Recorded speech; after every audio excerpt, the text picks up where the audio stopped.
ಎಲ್ಲರಿಗೂ ನಮಸ್ಕಾರ ರೀ. ಹೆಂಗದಿರಿ? ನಾನು ಶ್ವೇತಾ. ಜಗತ್ನ್ಯಾಗ ನಡೆದಿರೋ ಸುದ್ದಿನ ನಮ್ಮ ಉತ್ತರ ಕರ್ನಾಟಕ ಭಾಷೆದಾಗ ಹೇಳಲಿಕ್ ಬಂದೀನಿ. ಮಸ್ತ್ ಚಾ ಕುಡ್ಕೋತ ಖಡಕ್ ಮಿರ್ಚಿ ಮಂಡಕ್ಕಿ ನೋಡ್ರಿ. ನೋಡಿ ಕುಂದ್ರಬೇಡ್ರಿ. ಮತ್ತ ನಮ್ಮೆಲ್ಲಾ ವಿಡಿಯೋಸ್ಗಳನ್ನ ಲೈಕ್ ಮಾಡ್ರಿ. ನಿಮಗೇನ್ ಅನಿಸ್ತದ ಕಮೆಂಟ್ ಮಾಡ್ರಿ. ನಿಮಗೆ ಗೊತ್ತಿದ್ದವ್ರಿಗೆಲ್ಲ ಶೇರ್ ಮಾಡ್ರಿ. ಇನ್ನು ನಮ್ಮ TV Vikrama digital channel subscribe ಮಾಡುವುದಂತೂ ನೆನಪಾರ್ಬೇಡ್ರಿ. ಎಲ್ಲರಿಗೂ ಮಹಾಶಿವರಾತ್ರಿ ಹಬ್ಬದ ಹಾರ್ದಿಕ ಶುಭಾಶಯಗಳು. ಹಬ್ಬದ ದಿನಾನೇ DCM DKಶಿ ಸಾಹೇಬ್ರು ಒಂದ್ ಮಾತು ಕೇಳಿ ಬಹಳ ಹಳಾಗ್ಯದ ನನಗ. ಹಂಗಂತ ಅವ್ರೇನ್ ದುಃಖದಾಗ ಮಾತಾಡಿಲ್ಲ, ಕೂಲ್ ಆಗಿ ಕಾಮ್ ಆಗಿನೇ ಮಾತಾಡ್ಯಾರ. ಕಾಂಗ್ರೆಸ್ ಪಕ್ಷ ನನ್ನನ್ನ ಅಧ್ಯಕ್ಷನನ್ನಾಗಿ ಮಾಡೈತಿ, DCM ಆಗಿ ಮಾಡೈತಿ, ಇಷ್ಟೆಲ್ಲಾ ಅಧಿಕಾರ ಇದ್ಕೊಂಡು ಮನ್ಯಾಗ ಸುಮ್ಮನೆ ಕುಂದರ್ಲಿಕ್ ಆಗ್ತದೇನು? ಸಾಮೂಹಿಕ ನಾಯಕತ್ವದಾಗ ಒಗ್ಗಟ್ಟಿನಿಂದ ಕಾಂಗ್ರೆಸ್ ಯಾವಾಗಲೂ ಚುನಾವಣೆ ಎದುರಿಸ್ಕೋತ ಬಂದದ ಅಂತ ಹೇಳಿಕತ್ತಾರ. ನಾವೆಲ್ಲ ಸೀನಿಯರ್ ಲೀಡರ್ಸ್, ಕಾಂಗ್ರೆಸ್ ಪಕ್ಷ ನಮಗೆ ಪಕ್ಷದ ಅಧ್ಯಕ್ಷರು ಮಾಡಿದೆ, ಡೆಪ್ಟಿ CM ಮಾಡಿದ್ದಾರೆ. ನಾವೆಲ್ಲ ಚುನಾವಣೆಗೆ ನಮ್ಮ ನಾಯಕತ್ವ, ಸಾಮೂಹಿಕ ನಾಯಕತ್ವದಲ್ಲಿ ಯಾವಾಗಲೂ ಕೂಡ ಕಾಂಗ್ರೆಸ್ ಪಾರ್ಟಿ ನಂಬ್ಕೊಂಡು ಬಂದಿದೆ. ಸೊ ನಾವೆಲ್ಲ ಒಗ್ಗಟ್ಟಿಂದನೇ ಎಲೆಕ್ಷನ್ ಮಾಡೋದು. ಸೊ ನಾನು ಫ್ರೆಂಡ್ಲಿ ಇಷ್ಟೆಲ್ಲ ದೊಡ್ಡ ಸ್ಥಾನ ನಂಗೆ ಸಿಕ್ಬಿಟ್ಟು 5 ವರ್ಷ ಪಾರ್ಟಿ ಪ್ರೆಸಿಡೆಂಟ್ ಆಗಿದ್ಕೊಂಡು ನಾನು ಸುಮ್ಮನೆ ಮನೇಲಿ ಕೂತ್ಕೊಳಕ್ಕಾಗ್ತದ? ನನ್ನ ಪಕ್ಷನ ಅಧಿಕಾರಕ್ಕೆ ತರಬೇಕಲ್ಲ ನಾನು. ನಾವೆಲ್ಲ ಸೀನಿಯರ್ ಲೀಡರ್ಸ್, ಕಾಂಗ್ರೆಸ್ ಪಕ್ಷ ನಮಗೆ ಪಕ್ಷದ ಅಧ್ಯಕ್ಷರು ಮಾಡಿದೆ, ಡೆಪ್ಟಿ CM ಮಾಡಿದ್ದಾರೆ. ನಾವೆಲ್ಲ ಚುನಾವಣೆಗೆ ನಮ್ಮ ನಾಯಕತ್ವ, ಸಾಮೂಹಿಕ ನಾಯಕತ್ವದಲ್ಲಿ ಯಾವಾಗಲೂ ಕೂಡ ಕಾಂಗ್ರೆಸ್ ಪಾರ್ಟಿ ನಂಬ್ಕೊಂಡು ಬಂದಿದೆ. ಸೊ ನಾವೆಲ್ಲ ಒಗ್ಗಟ್ಟಿಂದನೇ ಎಲೆಕ್ಷನ್ ಮಾಡೋದು. ಸೊ ನಾನು ಫ್ರೆಂಡ್ಲಿ ಇಷ್ಟೆಲ್ಲ ದೊಡ್ಡ ಸ್ಥಾನ ನಂಗೆ ಸಿಕ್ಬಿಟ್ಟು 5 ವರ್ಷ ಪಾರ್ಟಿ ಪ್ರೆಸಿಡೆಂಟ್ ಆಗಿದ್ಕೊಂಡು ನಾನು ಸುಮ್ಮನೆ ಮನೇಲಿ ಕೂತ್ಕೊಳಕ್ಕಾಗ್ತದ? ನನ್ನ ಪಕ್ಷನ ಅಧಿಕಾರಕ್ಕೆ ತರಬೇಕಲ್ಲ ನಾನು. ಈ ಮಾತು ಕೇಳಿದ್ರ ಯಾಕೋ ನನಗ ಈ CM ಆಗುವಂತ ಆಸೆಯನ್ನ ಈ ಅವಧಿದಾಗ ಕೈ ಬಿಟ್ಟಂಗ್ ಕಾಣ್ಲಿಕತ್ತ ನೋಡ್ರಿ. ಯಾಕಂದ್ರೆ ಎಲೆಕ್ಷನ್ ಬಗ್ಗೆ ಮಾತಾಡಕತ್ತಾರ ಅವ್ರು, ಸಾಮೂಹಿಕ ನಾಯಕತ್ವ ಅಲ್ಲಿಕತ್ತಾರ. ಅಂದ್ರ ಈ ಟಗರಿನ ಗುಡುಗಿನ ಮುಂದ ಏನೂ ಆಗಿಲ್ಲ ಅನ್ಕೊಂಡು ಬಂಡೆ ಗಲ್ಲ ನಂಗ ಸುಮ್ಮನೆ ಇರ್ಬೇಕಾ ಅವ್ರ ಸ್ಥಿತಿ ನೋಡಿ ಒಂದ್ ಹಾಡ್ ಬರ್ಲಿಕತ್ತದ ನನಗ.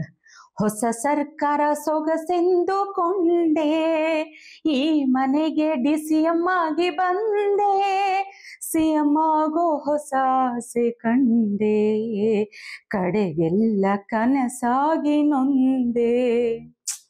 ಏನ್ ಮಾಡ್ತೀರಿ ಹೇಳ್ರಿ? DCM DKಶಿ ಸಾಹೇಬ್ರದ್ದು ಒಬ್ರದೇನಾ ಗೋಳು? ಜನಸಾಮಾನ್ಯರ ಗೋಳು ಕೇಳೋರು ಯಾರಂದ್ರೆ ನೀವು ಖರಿಯದ ಬಿಡ್ರಿ.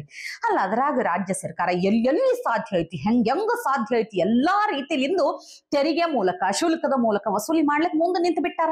ಈಗ ನೀವು ಕಲ್ಪನೆನೂ ಮಾಡ್ಕೊಳ್ಳೋದಿಲ್ಲ. ಈ ವಾಯು ವಿಹಾರಿಗಳಿಗೆ, ಕ್ರೀಡಾಪಟುಗಳಿಗೆ ತೆರಿಗೆ ಹಾಕ್ಲಿಕ್ಕೆ ಸರ್ಕಾರ ಮುಂದಾಗೈತಿ. ಅಂದ್ರ ವಯಸ್ಸಾದವರು, ರಿಟೈರ್ ಆದವರು ಒಂದ್ ಸ್ವಲ್ಪ ಫ್ರೆಶ್ ಗಾಳಿ ತಗೊಳಿಕ್ಕಂತ ಸಂಜೆ ಮುಂದೆ ವಾಕಿಂಗ್ ಹೋಗ್ತಾರ ನೋಡ್ರಿ, ಅವ್ರಿಗೂ ಶುಲ್ಕ ವಿಧಿಸ್ಲಿಕ್ಕ ರಾಜ್ಯ ಸರ್ಕಾರ ತಯಾರಾಗ್ಬಿಟ್ಟೈತಿ. ಒಂದ್ ಕಡೆ ಗ್ಯಾರಂಟಿ ಯೋಜನೆಗಳಿಗೆ ರೊಕ್ಕ ಹೊಂದಿಸ್ಲಿಕ್ಕೆ ಆಗಲಾಗ್ಯದ ಅಂತ ಹೇಳಿ ರಾಜ್ಯ ಕಾಂಗ್ರೆಸ್ ಸರ್ಕಾರ ಹಿಂಗ ಟ್ಯಾಕ್ಸ್ ಮೂಲಕ ಜನಸಾಮಾನ್ಯರಿಗೆ ಹೊರೆ ಆಗ್ಲಿಕ್ಕತ್ತದಂತ ಮಂದಿ ಬೈಲಿಕತ್ತಾರ ಸಿಕ್ಕಾಪಟ್ಟೆ. ಸರ್ಕಾರಿ ಕ್ರೀಡಾಂಗಣದಾಗ ತರಬೇತಿ ಪಡೆಯುವಂತಹ ಕ್ರೀಡಾಪಟುಗಳಿಗೆ, ವಾಯು ವಿಹಾರ ಮಾಡುವಂತಹ ಸಾಮಾನ್ಯ ಮಂದಿಗೆ ಶುಲ್ಕ ವಿಧಿಸ್ಲಿಕ್ಕ ಆಲ್ರೆಡಿ ಸುತ್ತೋಲೆ ಹೊರಡಿಸ್ಬಿಟ್ಟಾರ.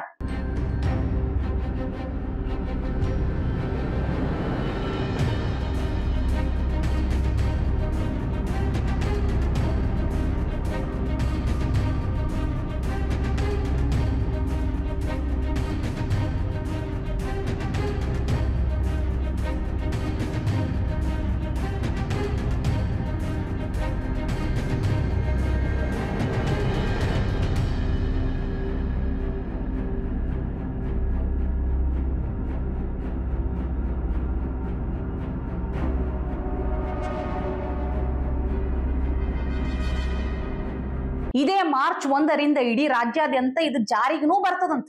ಕ್ರೀಡಾಂಗಣದಾಗ ವಾಕ್ ಮಾಡುವಂತಹ ವಯೋವೃದ್ಧರಿಗೆ ತಿಂಗಳಿಗೆ 300 ರೂಪಾಯಿ ಕಟ್ಬೇಕಂತ, ಅವ್ರು ಶುಲ್ಕ ವಿಧಿಸ್ಬೇಕಂತ ಸುತ್ತೋಲೆ ಹೊರಡಿಸ್ಬಿಟ್ಟ. ಅಷ್ಟೇ ಅಲ್ರಿ, ಪ್ರತಿ ಕ್ರೀಡೆಗೆ ಈ ಕ್ರೀಡಾಪಟುಗಳು ಪ್ರಾಕ್ಟೀಸ್ ಮಾಡ್ತಾರ ಸ್ಟೇಡಿಯಂನಾಗ.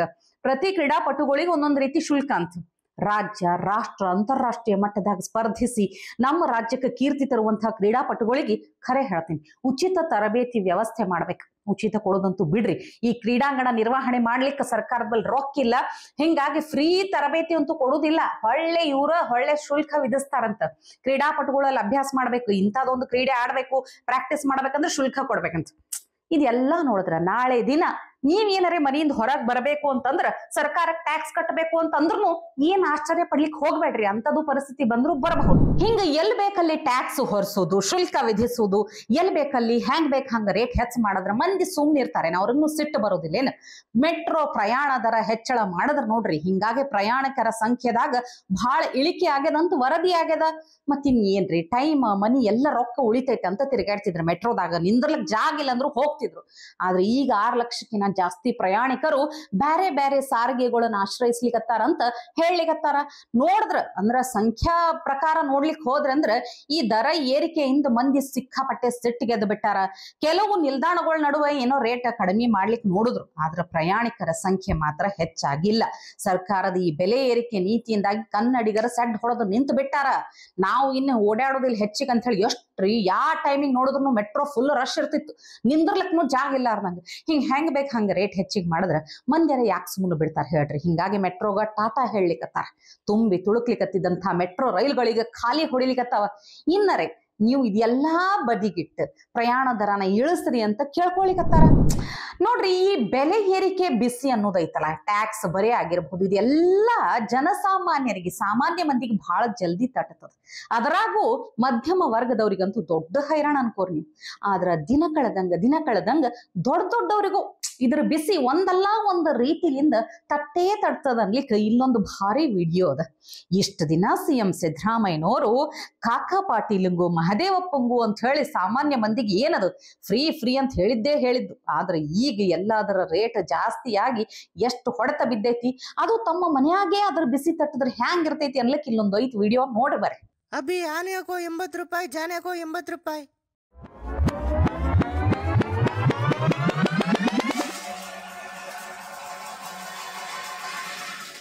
ಏಯ್, ಏನಪ್ಪ ಅದು ಒಳಗಡೆ ಗಲಾಟೆ? ಅದು ಬುದ್ಧಿ ಮ್ಯಾನೇಜರ್ ಸ್ಯಾಮ್ಸನ್ಗೂ ಕೆಲ್ಸದ ಹೆಂಗ್ಸು ಮೆಹರೂನಿಸಾಗೂ ಜಗಳ. ಯಾಕಂತೆ? ಯೂಸ್ಲೆಸ್ ಫಲೋಸ್ನ ತಗೋಬಂದು ಇದೇನು ಮನೇನ ಮಾರ್ಕೆಟ? ಬಂದೆ ತಡಿ. ಏಯ್ ಶ್ಯಾಮ್ಸನ್ನು, ಏಯ್ ಮೆಹರೂನಿಶಾ, ಯಾಕೆ ಜಗಳ ಆಡ್ತಾ ಇದ್ದೀರಾ? ಸರ್, ಈ ಅಮ್ಮನ್ಗೆ ಮತ್ತೆ ಸಂಬಳ ಜಾಸ್ತಿ ಮಾಡ್ಬೇಕಂತೆ. ಹಾ, ಮತ್ತೆ ಸಂಬಳ ಜಾಸ್ತಿನಾ?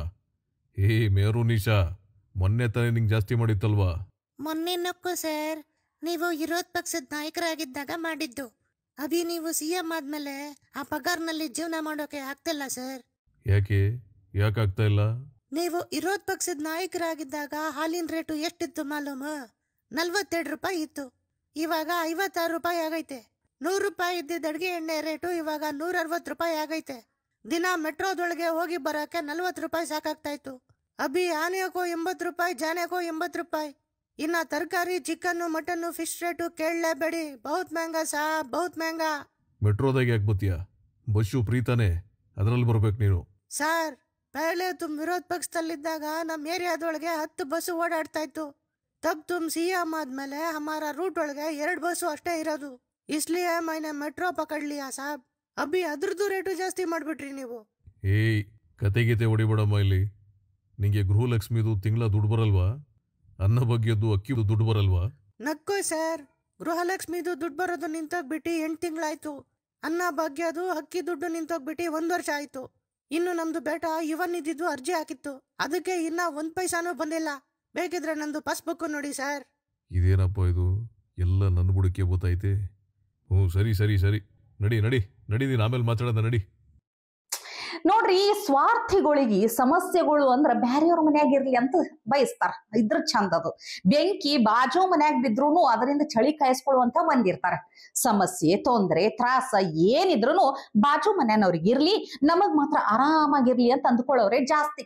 ಅದ್ರಾಗೂ ಈ ಸ್ವಾರ್ಥಿಗಳದ್ರಾಗ ರಾಜಕಾರಣಿಗಳು ಬಹಳ ಮುಂದಂತ ತಿಳ್ಕೋರ್ ನೀವು. ಅವರಿಗೆ ಈ ತಾಪತ್ರಯ ತಟ್ಟದಾಗ ಬಹುಶಃ ಅವ್ರಿಗೂ ಒಂದ್ ಸ್ವಲ್ಪ ಅರ್ಥ ಆಗ್ಬಹುದು ಅಂತ ಅನಿಸ್ತದ. ನೋಡ್ರಪ್ಪ, ನಿಮಗೇನ್ ಅನಿಸ್ತದ ಕಮೆಂಟ್ ಮಾಡಿ ತಿಳಿಸ್ರಲ್ಲ. ಇವತ್ತಿಗೆ ಸುದ್ದಿ ಸಾಕಲ್ಲ, ನಾಳೆ ಇಂಥವೇ ಮತ್ತೊಂದಷ್ಟು ಸುದ್ದಿ ತರ್ತೀನಿ. ಚಹಾ ಇಟ್ಕೊಂಡು ಮಿರ್ಚಿ ಮಂಡಕ್ಕಿ ನೋಡ್ಲಿಕ್ಕೆ ಕಾಯ್ಕೊಂಡಿರಿ. ಟಿವಿ ವಿಕ್ರಮ, ದೇಶ ನಿಮ್ಮ ಕೈಯಲ್ಲಿ. ಈ ಕಾರ್ಯಕ್ರಮ ನಿಮಗೆ ಇಷ್ಟ ಆಗಿದ್ದಲ್ಲಿ ಲೈಕ್, ಶೇರ್ ಹಾಗೂ ಕಮೆಂಟ್ ಮಾಡಿ. ಟಿವಿ ವಿಕ್ರಮದ ಕಾರ್ಯಕ್ರಮಗಳನ್ನು ನಿರಂತರವಾಗಿ ವೀಕ್ಷಿಸಲು ಸಬ್ಸ್ಕ್ರೈಬ್ ಮಾಡಿ, ಬೆಲ್ ಐಕನ್ ಒತ್ತಿ.